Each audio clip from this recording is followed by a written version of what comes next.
Այսօր դրանում է հոկտեմբերի 28-ի ոճրագործության 26 տարին 1999 թվականի Նաիրի Հունանյանի հանցախումբը ներխուժելով ազգային ժողով սպանեց խորհրդանի խոսնակ Կարեն Դեմիրճյանին, վարչապետ Վազգեն Սարգսյանին, խորհրդանի փոխնախագահներ Յուրի Բախշյանին և Ռուբեն Միրոյանին, պատգամավորներ Արմենակ Արմենակյանին, Միքայել Քոթանյանին, Հենրիկ Աբրահամյանին և նախարար Լեոնարդ Պետրոսյանին, ևս 8-ը վիրավորվեցին։ 2003 թվականի դեկտեմբերին դատարանը Հունանյանին և նրա հանցախմբի 5 անդամներին դատապարտեց ՑՄՀ ազատազրկման։ Հանցախմբի ևս մեկ անդամ դատապարտվեց 14 տարվա ազատազրկման։ ՑՄՀ ազատազրկման դատապարտված Վռամ Գալստյանը հետագայում ինքնասպանություն գործեց, իսկ 14 տարվա ազատազրկման դատապարտված Համլետ Ստեփանյանը հանկարծամահ եղավ։ Նոբարաշեն քրեակատարողական հիմնարկում նախորդ ամռանն էլ մահացավ գործով ՑՄՀ դատապարտյալ Աշոտ Կնազյանը։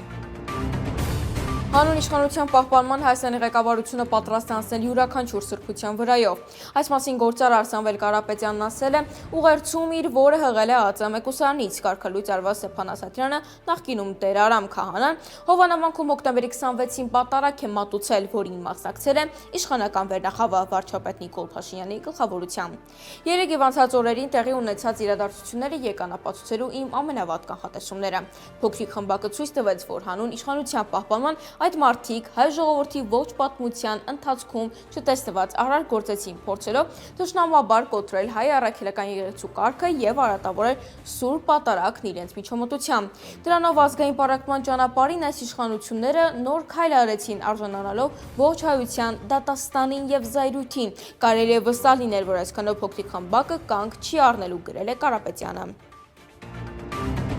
Հայաստանը հենց այսօրվանից պատրաստ է ապահովել բեռնատարների տարանցումը Թուրքիայից Ադրբեջան և Ադրբեջանից Թուրքիա երթուղով։ Այս մասին 2026 թվականի պետական բյուջեի նախնական քննարկման ժամանակ հայտարարել է վարչապետ Նիկոլ Փաշինյանը։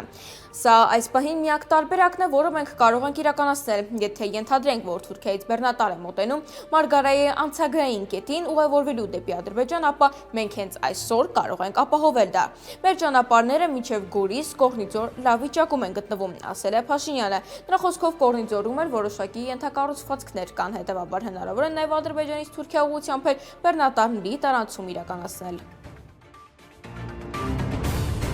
Վրաստանը հրաժարվել է մասնակցել Երևանում հոկտեմբերի 28-ից 30-ը կայանալիք Եվրանեսի խորհրդարանական վեհաժողովի 12-րդ լիագումար նստաշրջանին։ Այս մասին հայտնում են վրացական ԶԼՄ-ները։ Եվրոպական ինտեգրման հարցերով խորհրդական հանձնաժողովի նախագահ Լևոն Մախալաշվիլին փաստամակ է եղել Եվրանեսի ղեկավարությանը, պարզաբանելով այդ որոշումը։ Եվրախորհրդանի որոշ պատգամավորների թշնամական ռետրոաբանությունը և Թբիլիսիում բողոքի ցույցերին նրանց մասնակցությունը հակասում են փոխադարձ հարգանքի սկզբունքներին։ Եվրախորհրդանի պատվիրակության որոշ անդամներ հայտարարություններ են արել, որոնք մեր երկրում հասարակական անկարգություններ, արմատականացում և բռնություն են հրահրել, ասված է հայտարարությունում։